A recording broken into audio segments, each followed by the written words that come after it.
Pourquoi sommes-nous là? Pourquoi y a-t-il un univers, des étoiles, la vie?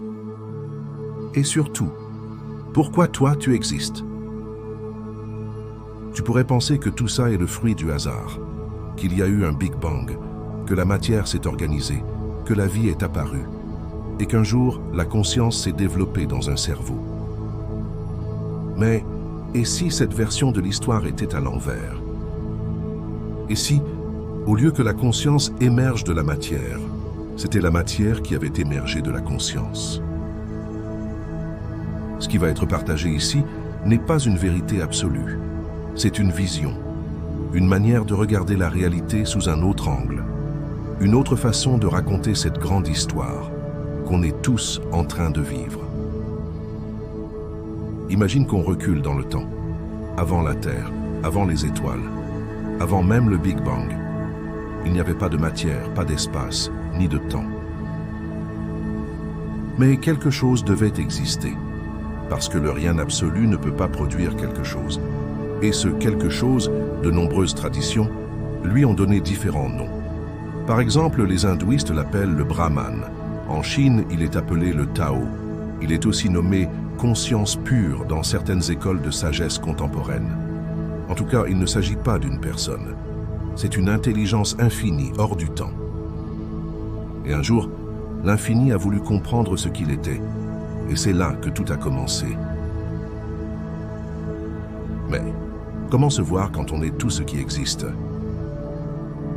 Imagine que tu te réveilles seul. Tu es conscient, mais il n'y a rien autour de toi. Aucun décor, aucun son. Personne. Tu sais que tu existes, mais tu ne sais pas qui tu es. Car pour te connaître, il te faut un miroir, un contraste, quelque chose à expérimenter. Alors, tu crées un monde, un espace rempli de formes, de sons, de couleurs, de sensations. Et dans ce monde, tu décides d'entrer. Non pas en tant qu'observateur, mais en te divisant en 1000 formes différentes. Tu deviens chacun des rôles, chacune des expériences. Non pas pour les contrôler de l'extérieur, mais pour les vivre de l'intérieur. C'est exactement ce que fit cette conscience. Elle a imaginé un immense terrain de jeu, une matrice d'expérience, dans lequel elle allait entrer sous toutes les formes possibles. Elle a conçu un plan si vaste et si précis qu'il contenait déjà en lui toutes les bases. Les lois physiques, le temps, la dualité, l'évolution et même le libre arbitre. Comme un jeu infini où chaque fragment vivrait une histoire unique et où à travers chaque regard, chaque émotion, chaque choix, elle se découvrirait un peu plus. Mais même un plan parfait ne suffit pas s'il n'est pas animé.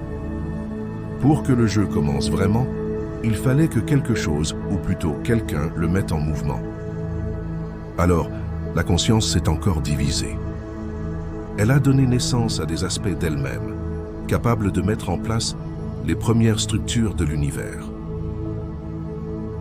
Des consciences immenses, architectes de réalité. Chacune d'elles allait prendre en charge une partie de notre futur univers. Tu peux les imaginer comme les auteurs des galaxies. Non pas des dieux au sens mythologique, mais des intelligences conscientes. Elles fixent les règles du jeu de l'univers, le rythme du temps, l'évolution de la vie, les types de conscience qui pourront s'y incarner et les grands défis qui y seront proposés. Ainsi, chaque galaxie devient un chapitre unique dans le grand livre de l'existence. Et tout cela pour que la conscience puisse continuer à se découvrir à travers une infinité de formes, de chemins, d'histoires. Une fois les grandes structures posées, les galaxies et leurs milliards de systèmes possibles, le jeu peut descendre d'un cran. Viennent alors les étoiles.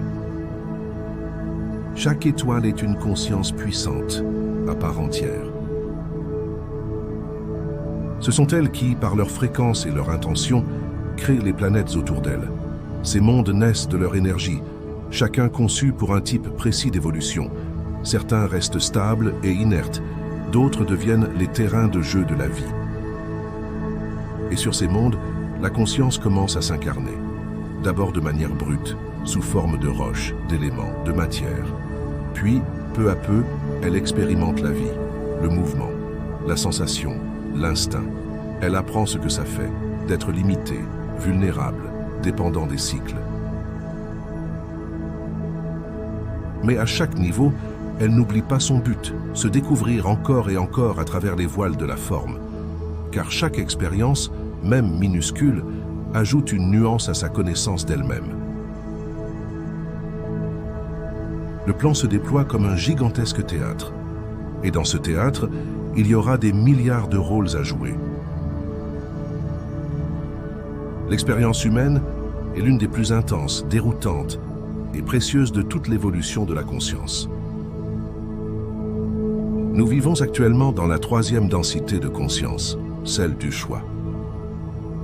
C'est la seule densité dans laquelle on oublie volontairement qui on est. On arrive ici coupé de tout souvenir, de notre origine, de notre nature divine, de notre unité avec le tout. Et ce n'est pas une erreur, c'est une condition de l'expérience, car c'est dans cet oubli que le libre arbitre devient réel. Tu ne te souviens pas que tu es un fragment du Créateur infini.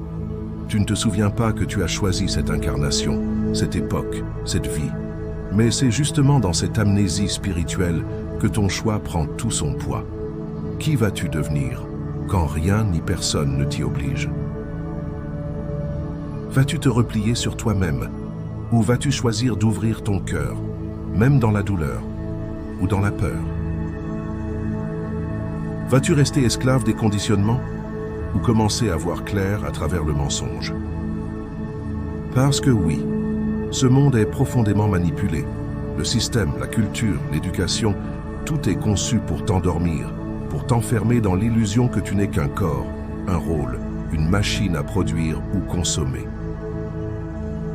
Mais tout cela, c'est la surface.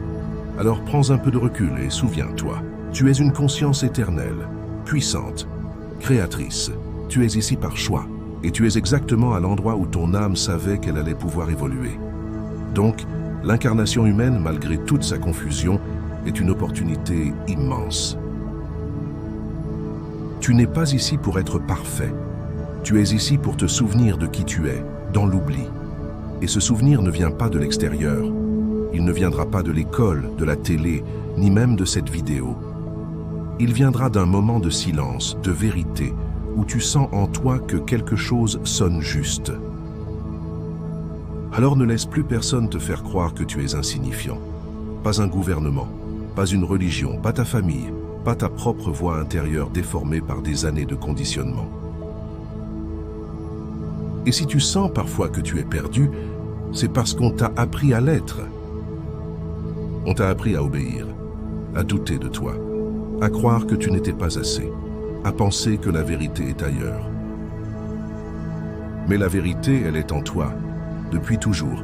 Elle ne dépend d'aucune autorité extérieure, elle ne demande que ton attention. Tu es bien plus que ce qu'on t'a laissé croire. Le monde t'a appris à avoir peur, à baisser la tête, à rentrer dans les cases. Mais tu n'es pas une victime, tu es puissant, immortel.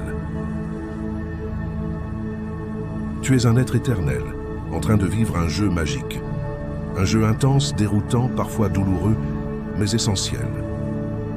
Alors vis pleinement, aime sans retenue, crée ce qu'il te plaît, et surtout, ose être toi. Tu es libre, parce que ce que tu es est à l'origine de toute l'existence. N'hésite pas à partager un commentaire si cette vidéo a réveillé quelque chose en toi. Et surtout, n'oublie pas, ce voyage ne fait que commencer. Merci et à très bientôt.